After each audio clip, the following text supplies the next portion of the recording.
The Excel XLOOKUP function is a modern flexible replacement for older functions like the VLOOKUP, the HLOOKUP, the index match function, and the LOOKUP. The XLOOKUP is supported in the Office 365 version of Microsoft Excel.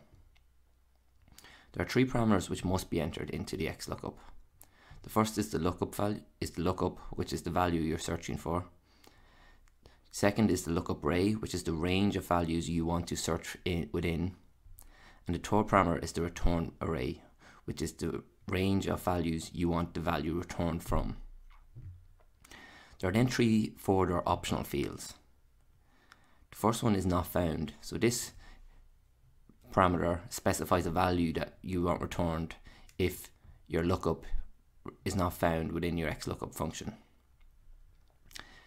The fifth parameter, which is again an optional parameter, is the type of match you want. Now if you don't specify this match, if you don't specify what type of match you want within the XLOOKUP, it'll automatically assume that you want an exact match. And the third then is the type of search mode you want. So do you want the search to start from the first value within your lookup array? Do you want to search from the last? Do you want an ascending? Do you want descending?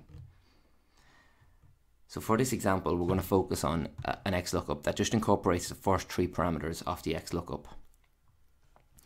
So here we have a number of names, and we want the salary returned for each staff member here.